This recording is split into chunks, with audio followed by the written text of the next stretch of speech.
Joining us now via Zoom from Adelaide, it is my pleasure to introduce Senator the Honourable David Fawcett.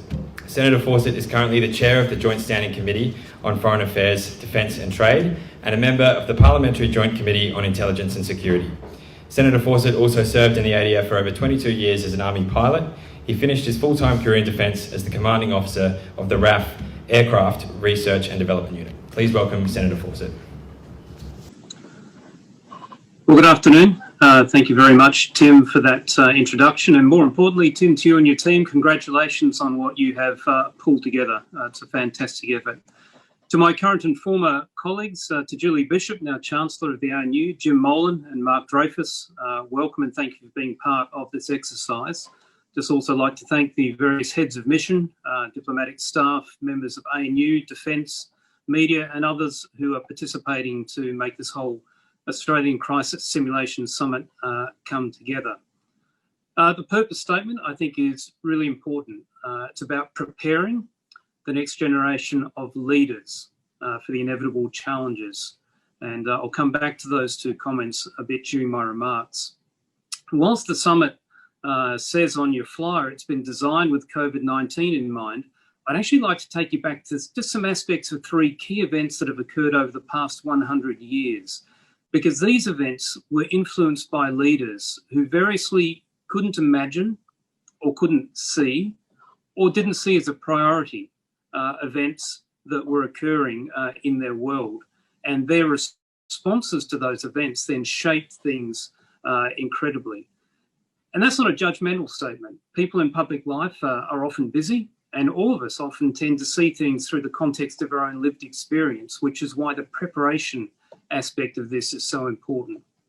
So in light of the summit's purpose, I trust as we step through these three events, as you step through the whole purpose of this summit, that you will take a step on your journey to becoming leaders who are characterised by an ability to reflect, to imagine and to prepare.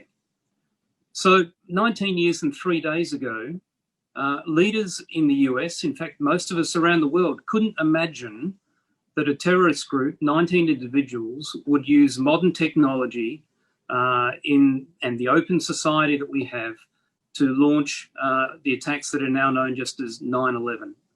Big picture, that was a paradigm shift which has affected decades of security planning, investment and operations around the world. But at a more granular level, it's important to understand that the first communications about how the US should respond to this came from Betty Ong. Betty was number 3 stewardess on board American Airlines Flight 11. Sergeant Powell, he was the first person who picked up the phone at the North American Aerospace Defense Command when people from air traffic controllers were saying, I think we need to do something about this. Do you guys know how we can launch an F-16? And so people were grappling with the import of these events and how they should or could respond to them. Air traffic control, nobody thinks much about the fact that with all these aircraft airborne, nobody knew how many of them were potential weapons. And there was both a safety and a national security imperative to get over 5,000 aircraft onto the ground at unintended destinations within 2 hours, a remarkable achievement and showed how well people can actually adapt. Around 78 years ago, there were leaders who couldn't see. In February of 1942, the fall of Singapore became known as the worst defeat suffered by the British Empire. Most people know the history. They had a fantastic naval defence. They were expecting a naval attack. They didn't see the fact that the Japanese may actually use the land down the Malay Peninsula. And even when the British had knocked out all the bridges, the fact they used bicycles meant that they had speed and mobility that they just couldn't see occurring. But importantly, when the air attack came, and we tend to think of Pearl Harbor as being premised by an air attack, but when the aircraft were 140 miles out and people knew they were coming for Singapore, they had no plan, they had no ability to actually engage with the civil authorities to do things like get people to take shelter or, in fact, to turn off the city lights. And so Singapore was lit bright and a fantastic navigation aid for the Japanese aircrew who were coming to do the bombing. Leaders who didn't see things as a priority. Here we are in the middle of COVID. 11 months ago, in October of 2019, Event 201 occurred. That was a crisis simulation for a zoonotic global pandemic, building on 2 or 3 previous crisis simulations. Big organisations, the Johns Hopkins University, the Bill and Melinda Gates Foundation, World Economic Forum. 15 leaders took part, only 15 leaders. And what that highlights is that for many people, this wasn't a priority that they wanted to participate in, nor were the recommendations a priority for them in terms of preparing. So from those 3 events, there's a few key things that we can learn, both in terms of COVID, but also in terms of the circumstances that led to the strategic update of 2020. Firstly, the threat is not predictable, but history is important. When we look back in the 1930s and we see the Japanese invasion of Manchuria and the reluctance of the global community to stand up and intervene because they were tired of conflict, they were tired of the First World War, they didn't feel prepared. Likewise, when Germany took back Rhineland, when Germany wanted Czechoslovakia and what was known as the betrayal of the agreement between various powers who didn't feel prepared and didn't feel that they were ready or the population would support going back to war. When Russia and its forces took Crimea and invaded East Ukraine, the South China Sea, the undermining of Hong Kong's basic law. There are many examples in history where patterns repeat, and we can learn about the importance of how we respond, particularly to authoritarian regimes in those contexts. We also learn that human nature is relatively consistent.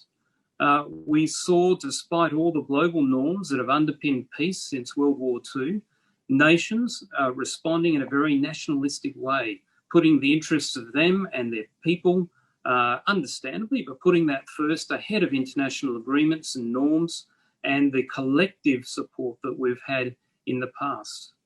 We also see that technology changes, and particularly at the moment, the digital disruption is changing the way we think about not only information, but about warfare and threat. And it's brought in part this whole concept of non-linear warfare, where the demarcation line between an aggressive act is no longer a kinetic effect of bullets or bombs, but it can be around cyber theft, theft of IP, disruption, things like the electricity grid in Ukraine being taken down by cyber attacks out of Russia ahead of some of those actions. And so there's a linear response there. So whilst human nature is relatively consistent, technology and context changes. And the last point I think we learn is that the responses that we need, the preparation we need, needs to be from both a whole of government perspective and a whole of society. So as we look at things like the 9/11 attacks, as we look at the fall of Singapore, the preparation there was not just from the national security leaders, people in uniform or in our intelligence agencies, but it had to be a whole of society preparation or whole of government in terms of those different entities. And the same is true for any preparations that Australia may take. And whole of society, if you look at when Neville Chamberlain was the Prime Minister of the United Kingdom in that whole period in the 1930s, the role of big business, the role of media in terms of influencing the thinking of politicians and those policy outcomes was quite critical because people didn't want conflict.